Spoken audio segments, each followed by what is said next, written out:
जय हिंद दोस्तों, आप सभी का स्वागत है। आज के वीडियो में हम लोग बात करेंगे रेलवे एग्जाम के लिए या कोई भी अदर एग्जाम जीके कहां से पढ़ें। अगर आपने आज अपने 10 मिनट भी बर्बाद कर लिए तो आज के बाद आपकी जीके की समस्या सॉल्व होने वाली है। इस वीडियो में मैं आपको जीके की स्ट्रेटजी बताऊंगा। अगर आप लोगों ने फॉलो कर लिया तो जीके में आप बेहतरीन स्कोर करने लगोगे। और मैं खुद ये स्ट्रेटजी फॉलो करता था, इसीलिए मैं आप लोगों को बता रहा हूं। और वीडियो में अंत तक बने रहना, एक भी पार्ट को स्किप ना करना, क्योंकि अगर आप वीडियो अंत तक देखोगे तो ये 10-15 मिनट आपको आपके एग्जाम में इतने ज्यादा हेल्पफुल होंगे, आपकी स्ट्रेटजी और तैयारी में बहुत ज्यादा हेल्पफुल होगा।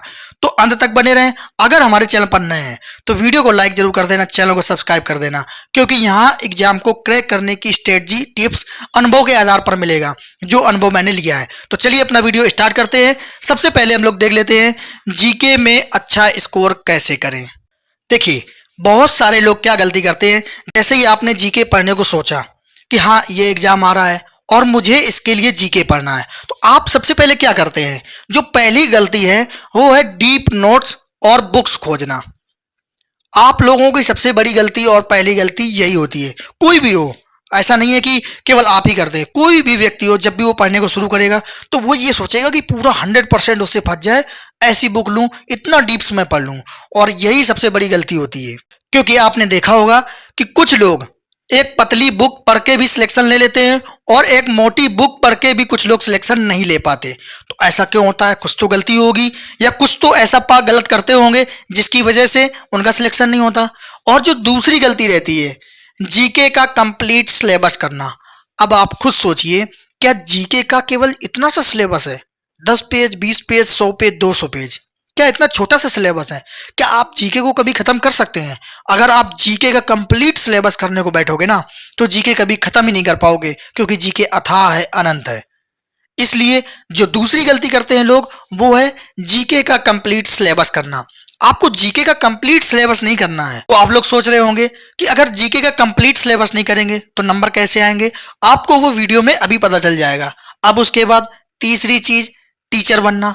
लेकिन आप एक चीज सोचो, आप केवल एग्जाम के पॉइंट ऑफ व्यू से पढ़ेंगे ना, वो आपके काम का है, ना कि आप ये सोचेंगे कि टीचर बनना है। अगर आपको पढ़ाना हो कि हाँ मुझे पढ़ाना है, तो भाई फिर तो ये अच्छी बात है, आप जितना ज़्यादा से ज़्यादा पढ़ लें, जितना ज़्यादा से ज़्यादा तैयार कर लें, वो फायदेमंद है। लेकिन अगर आप एग्जाम क्रैक करने को सोच रहे हैं तो आप टीचर मत बने, क्योंकि कुछ ऐसे बच्चे भी आपने देखे होंगे कि उनसे कभी भी कोई क्वेश्चन पूछ देना उनको नहीं आएगा, लेकिन जब वो एग्जाम देने जाते हैं वहां उनका परफॉर्मेंस अच्छा रहता है। आप जरूर इस चीज को देख लेना अपने आसपास से ही। तो ये कुछ गलतियां होती हैं जो आप लोग करते हैं। अब जो बेस्ट अप्रोच होती है वो क्या होती है? देखिए, सबसे पहला क्या है, लेटेस्ट एग्जाम को देखना। मान लीजिए कि आप आरआरबी एनटीपीसी की तैयारी कर रहे हैं, या लोको पायलट की, या टेक्नीशियन की, या ग्रुप डी की, किसी भी एग्जाम की तैयारी कर रहे हैं, या कोई एसएससी का एग्जाम है, आप उसी की तैयारी कर रहे हैं। तो आपको क्या करना है कि ये देख लो कि लेटेस्ट में, अभी लेटेस्ट में जस्ट कौन सा एग्जाम हुआ है। अगर आप रेलवे की कर रहे हैं तैयारी तो भाई आप देख लें, जैसे एएलपी हुआ, टेक्नीशियन हुआ, जेई हुआ, आरपीएफ, एसआई और कांस्टेबल एग्जाम हुए हैं। आपको बस इन एग्जाम को पकड़ लेना है। जो पेपर है, आप लोगों को बहुत जगह है कि ये पेपर मिल जाएंगे कि इस दिन इस शिफ्ट को कौन सा पेपर आया था, वो पेपर आप कलेक्ट कर लें। अब क्या करना है, वन लाइनर बना लो। जब आप वो पेपर इकट्ठा कर लोगे तो पहले आप एएलपी का उठाएं और एक एक शिफ्ट वाइज आप जीके की तैयारी कर रहे हैं तो जीके के जितने प्रश्न उसमें दिए हों उसको एक जगह कॉपी पे नोट कर लें। ऐसे ही पूरे एएलपी के जितने भी सेट हैं उसका प्रीवियस ईयर का पूरा एक नोट कर लें, एक पेज पे एक डायरी बना के रखें, उस पर नोट करते रहें। फिर टेक्नीशियन, फिर जेई और सारे एग्जामों का, आरपीएफ, एसआई, क्योंकि वहां आपको जीके के मैक्सिमम प्रश्न मिल जाएंगे, क्योंकि मैं जीके की स्ट्रेटजी बता रहा हूं। जी, और आरपीएफ कांस्टेबल, आरपीएफ एसआई, सारे प्रश्न नोट कर लें।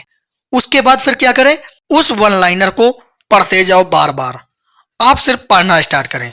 एक दिन में हो सकता है कि 4 पेज, 5 पेज, ऐसा आपके पास समय हो, उस हिसाब से आप लगातार पढ़ते जाएं और लास्ट तक। रट रहे नहीं, आपको रटना नहीं है कि मुझे इसको रट्टा मार लेना है, आज ही बस रट्टा मार लेना, रटना नहीं है। सिर्फ पढ़ते चले जाओ, लास्ट तक पहुंचो। उसके बाद फिर शुरू से स्टार्ट करो, फिर लास्ट तक पहुंचो। और डेली का आप अपना टाइम बना लो कि मुझे इस प्रीवियस ईयर को 1 घंटा या आधा घंटा पढ़ना है।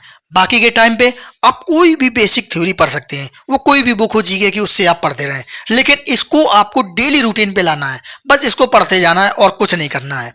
इससे क्या फायदा होगा, आपको जब इसको बार बार पढ़ोगे तो आपको लेवल का अंदाजा हो जाएगा कि एग्जाम का लेवल कैसा आता है। और दूसरी चीज, कैसा बनता है प्रश्न। बहुत सारे टॉपिक आप जीके में ऐसे पढ़ते होंगे जो लगता होगा कि यार इससे कैसे प्रश्न बन सकता है, लेकिन जब आप उन प्रश्नों को पढ़ रहे होगे ना तो पता लगेगा अरे यार ऐसा टाइप का भी प्रश्न बन सकता है। और जब आप थ्योरी में पढ़ रहे होगे तो वो जब थ्योरी मिलेगी तो आप सोचोगे कि हाँ यार इसको तो मैं छोड़ देता था कि ये इंपॉर्टेंट नहीं है, और इस टाइप का इसने घुमा के प्रश्न पूछ दिया है। ये चीजें आपको पता चलेंगी। जब आपको ये चीजें पता चल जाएंगी तो आप उसको उतने और मन से रीड करने लगोगे कि हाँ यार मेरी थ्योरी से तो ये प्रश्न फंसा है, पिछली बार आया था। तो आपका और ज्यादा मन लगेगा और कॉन्फिडेंस आपका बढ़ेगा। और एक चीज, जब आप इसको बार बार पढ़ते जाओगे ना तो ये आपका तैयार होता जाएगा। आप देख लेना, किसी भी एग्जाम में आप जाते हो, अगर 25 प्रश्न जीके के हैं और आप उसमें से मान लीजिए 17-18 अटेम्प्ट करते हो, लेकिन मुश्किल से 10-12 प्रश्न आपको रटे रटाए वाले फंसते हैं कि एकदम पढ़ा और मार दिया, बाकी के आप तुक्का मारते हो, 4-5 प्रश्न उसमें सही हो जाते हैं। तो आपको लगता है यार मैं तो तुक्का मारा यार सही हो गया, पर यह सच्चाई नहीं है। आपने तुक्का नहीं मारा है, आपने पढ़ा है। और वो पढ़ा कहाँ है, यहाँ जो आप पढ़ते थे उनको पढ़ पढ़ के इतना याद हो गया कि जब आपको ऑप्शन मिला तो आपको लगा कि हाँ यार ये सही हो सकता है और यही राइट है, वो वहां से आया। तो आपने तुक्का नहीं मारा है, इसको पढ़ के किया है। तो ऐसे भी प्रश्न आपके सॉल्व होने लगेंगे। अगर कोई सोचे कि जीके में 25 प्रश्न आते हैं और मुझे 25 के 25 ऐसे मिल जाएं कि मैं पढ़ूं और टिक मार दूं, तो ऐसा कभी नहीं पॉसिबल है और ऐसा होता भी नहीं है।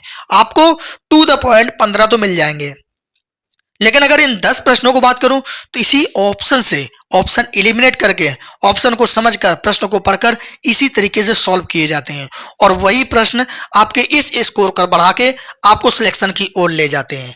अदर बच्चों से आप वहीं पे आगे हो जाते हो।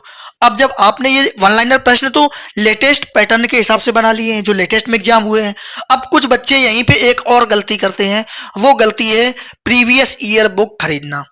उन लोगों को आलस होता है, उनको लगता है यार प्रीवियस ईयर मैं तो खरीद ले आता हूं, कौन बनाएगा। ठीक है, आप इस समय देखें जो लेटेस्ट में एग्जाम हुआ है आरपीएफ कांस्टेबल, क्या किसी को भी उसका प्रैक्टिस सेट उसका प्रीवियस ईयर किसी बुक में मिलेगा? नहीं मिलेगा।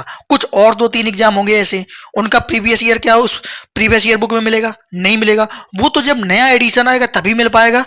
तो ये बच्चे पढ़ ही नहीं पाते हैं लेटेस्ट एग्जाम का पैटर्न और प्रश्न। अब ये भी बच्चे इस बच्चे से पीछे हो जाएंगे, इसीलिए पीछे हो जाएंगे कि उन लेटेस्ट प्रश्नों का इसने एनालिसिस नहीं किया। अब उसके बाद जो एक और बेस्ट अप्रोच होती है वो है हमारी करंट, क्योंकि आपने जीके तो पढ़ ली, जीके आपने तैयार कर ली, और आपने देखा होगा चाहे वो एग्जाम हो आरपीएफ एसआई चाहे आरपीएफ कांस्टेबल, इसमें आपको 15-15 20-20 प्रश्न करंट के ही मिले हैं। तो मेन इंपॉर्टेंट पार्ट होता है करंट।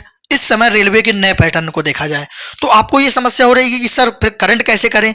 करंट आपको कुछ भी नहीं करना है। अगर आप डेली वाइज पढ़ रहे होंगे, मैनेज कर पा रहे हैं, बहुत बेस्ट है। अगर मंथली वाइज कर पा रहे हैं, बहुत बेस्ट है।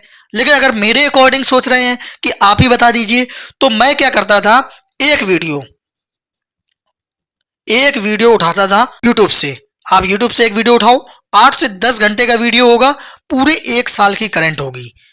और मैं ये क्या करता था, जब एग्जाम होना होता था 10 से 15 दिन पहले ही ऐसा वीडियो देख लेता कि ताकि मुझे लेटेस्ट का जो करंट है वो मिल जाए। भाई 8 से 10 घंटा का वीडियो है और इसको मैं 3 से 4 बार देख लेता था अच्छे से। आप चाहें तो ईयरफोन लगा के सुन भी सकते हैं, आप फुर्सत बैठे हैं सुनते रहिए। आप म्यूजिक भी सुनते होंगे, मूवी भी देखते होंगे। बहुत सारे बच्चे रेंट पे रह के बाहर पढ़ाई करते हैं तो उन्हें खाना भी बनाना पड़ता है। आप ईयरफोन लगाइए, ब्लूटूथ लगाइए, सुनते रहिए। ये वही प्रश्न है जो सिर्फ आप सुनते हो लेकिन रट्टा नहीं मारते हो, लेकिन जब पेपर में मिलेगा तो आप कहोगे कि ये ऑप्शन सही हो सकता है, और वो आपका तुक्का भी सही हो जाता है। तो आप कहते हो तुक्का लग गया, वो तुक्का नहीं लगा, आपने ये जो पढ़ा था ना वो इस वजह से सही हुआ। ये वाले प्रश्न सही होते हैं। तो ये होती है बेस्ट अप्रोच करंट को तैयार करने की। बहुत सारे लोग समझ ही नहीं पाते कि मुझे पढ़ना क्या है। भाई उन लोगों के लिए, और मैंने ये चीजें देखी कम से कम 70% बच्चों में, उनको पता ही नहीं है कि मैं रेलवे के लिए करंट कैसे पढ़ूं। जबकि टेक्नीशियन में आपने देखा था कि वहां पे 100 नंबर के पेपर में 10 नंबर सीधा पूरा का पूरा करंट का आ रहा था। अब 80 से 90% बच्चों को पता ही नहीं था, ये इतना समय ही नहीं था कि कैसे करें। वो चाहते तो ये 8-10 घंटे का वीडियो, आपको 1 मंथ का समय मिला था, पढ़ते रहते, कम से कम 5 प्रश्न सॉल्व कर लेते। मैक्सिमम बच्चे 90 का पेपर देने गए हैं, उनको 10 करंट आती नहीं थी और 90 में ही उन्होंने 82 का स्कोर, 80 का स्कोर ऐसे किया है और बेचारे पॉइंट में 1 नंबर 2 नंबर में रह गए हैं। आप सोचिए अगर एक ये बड़ा वीडियो देख लेते 8 से 10 घंटे का और इससे ही 2-3 प्रश्न फंसा लेते, भाई जो माइनस कटा है वो 1 बढ़ जाता और 2-3 ये बढ़ जाते, तो क्या उनका सिलेक्शन रुक जाता? भाई कितनी बड़ी गलती होती है, आप खुद सोचिए। तो ये है हमारी करंट की बेस्ट अप्रोच। अब उसके बाद बात करते हैं मॉक टेस्ट। आपने वन लाइनर भी कर लिया, उसको बार बार रिपीट भी कर लिया। अब आप जब मॉक टेस्ट दिए, जब आप मॉक टेस्ट देंगे ना, यहाँ पे प्रश्न पूरे सॉल्व किए और प्रश्न सॉल्व करने के बाद जब आप सबमिट करते हैं, सबमिट करने के बाद आप पूरा मॉक टेस्ट का एनालिसिस करेंगे और जब एनालिसिस करेंगे तो फिर से आपका वो पूरा का पूरा रिवाइज हो जाएगा, आपकी तैयारी होगी ना। उसमें भी आपको कुछ ऐसे प्रश्न मिलेंगे जो आपने कभी पढ़े ही नहीं होंगे, चाहे वो लूसेंट में हो, चाहे करंट में हो, कहीं पे भी हो, आपने वो पढ़े ही नहीं होंगे। आप क्या करें, उन प्रश्नों को भी उसी वन लाइनर वाली डायरी पे नोट कर दें डेली। अब एक मॉक टेस्ट देंगे, आपके कितने प्रश्न बनेंगे मैक्सिमम? आप कुछ सोचिए, 2 प्रश्न, 4 प्रश्न, तुरंत उनको फटाफट नोट कर दिया। तो इस तरीके से आपका ये मॉक टेस्ट हो गया, एनालिसिस हो गया। अब आप सोचिए कोई भी एग्जाम आप देने जा रहे हैं, चाहे एनटीपीसी हो चाहे ग्रुप डी हो, आपको कितने मॉक टेस्ट देना चाहिए? मैक्सिमम आपको 3 महीने का तो समय मिलता ही है। 3 महीने में अगर 90 दिन भी मान लूं तो 90 से 100 टेस्ट आप दे लोगे, पूरे फुल टेस्ट आप दे लोगे और इनका एनालिसिस भी कर लोगे। इससे आपको एग्जाम का लेवल का पता चल गया, आपका रिवीजन भी हो गया, कुछ ऐसे प्रश्न जिसमें आप फंसते थे वो भी पता चल गया, टाइम मैनेजमेंट भी ठीक हो गया। अब मान लीजिए आपने 90 सेट दे लिए, 90 एग्जाम आपने दे लिए, जब आप फाइनल एग्जाम देने जाओगे तो वो आपका एग्जाम होगा 91वां। अब सोचिए जिसने 90 पेपर दिया हो और वो अगर 91 नंबर वाला पेपर देने गया है, उसका कॉन्फिडेंस कितने हाई लेवल पर होगा, उसका कॉन्फिडेंस कितना ज्यादा बढ़ा हुआ होगा और उसका टाइम मैनेजमेंट कितना अच्छा होगा। कोई 1% गलती हो ही नहीं सकती है उससे। और कोई बच्चा ये मॉक टेस्ट नहीं दे रहा है, एनालिसिस नहीं कर रहा है, भाई उसके लिए तो ये पहला ही एग्जाम होगा। अब आप सोचिए इससे आप कितना आगे हो गए। और केवल इस एक बच्चे से नहीं, ऐसे ना जाने कितने लाखों बच्चों से आप आगे हो जाओगे। तो ये होती है एग्जाम को बेस्ट तरीके से सॉल्व करने की अप्रोच। अब जैसा कि हम लोग हर बार वीडियो में ऐसा ही करते हैं कि एक कोई हमारी टिप्स रहती है आप लोगों के लिए, जो आपके लिए बहुत ही इंपॉर्टेंट होती है। वो क्या है? एग्जाम को क्रैक करने की टिप्स नंबर 2। पहली टिप्स मैं आप लोगों को बता चुका हूं। आपने देखा होगा कि एग्जाम में कुछ ऐसे प्रश्न होते हैं जो लगभग 5 से 6 प्रश्न होते हैं जो बहुत ही ज्यादा कठिन होते हैं, हार्ड लेवल पर होते हैं। तो उन प्रश्नों को क्या करना है? रिस्पेक्ट देनी है। तो ये हमारी टिप्स है कि प्रश्नों को रिस्पेक्ट देना सीखें। जैसे ये प्रश्न आए, इनसे यही कहना है कि सर मैं आपसे बहुत कमजोर हूं, मैं आपसे झगड़ा नहीं कर सकता हूं, आप जाइए, और आप दूसरे क्वेश्चन पे पहुंच जाएं। तो जैसे ही आपने इस प्रश्न को छोड़ा, आपका टाइम भी बच गया और अच्छे से आप पेपर को भी सॉल्व कर पाए। तो इन 5-6 प्रश्नों को आपने रिस्पेक्ट दी और वही एग्जाम क्रैक करने की आपकी बेस्ट अप्रोच हो गई और ये एग्जाम आपका 100% क्रैक हो जाएगा, क्योंकि आपने ऐसे प्रश्नों पर समय नहीं खपाया। और बहुत सारे बच्चे तो ऐसा करते हैं कि अरे यार ये तो एलसीएम का प्रश्न है, मुझे तो आता ही है, अभी देखो मैं इसको सॉल्व करता हूँ, और वो करते जाते हैं, कम से कम 5 मिनट खपा देते हैं। जब टाइम देखते हैं तो टाइम कम बचता है, और जब टाइम कम बचता है तो जल्दीबाजी करते हैं, और जल्दीबाजी करते हैं तो फिर सिंपल सवाल भी गलत हो जाता है।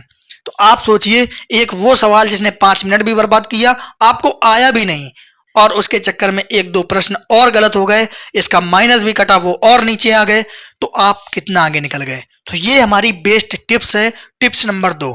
एक टिप्स का वीडियो अपलोड हो चुका है। तो इसी तरीके से आपको एग्जाम क्रैक करने की और एग्जाम की बेस्ट अप्रोच की टिप्स मिलती रहेंगी, चाहे वो रेलवे की हो, चाहे किसी भी एग्जाम की हो, एएलपी, जेई, किसी भी एग्जाम की हो। आप लोग हमारे साथ जरूर बने रहें। अगर आप हमारे चैनल पर नए हैं तो आज वीडियो को जरूर लाइक करना और कमेंट में जरूर बताना, चैनल को सब्सक्राइब कर लेना, इससे मुझे मोटिवेशन मिलता है। और जितना हमारा परिवार बढ़ता जाता है उतनी मेरी रिस्पॉन्सिबिलिटी बढ़ जाती है, और चीजें अच्छी से अच्छी चीजें आप लोगों को प्रोवाइड कराने की मेरी कोशिश रहती है।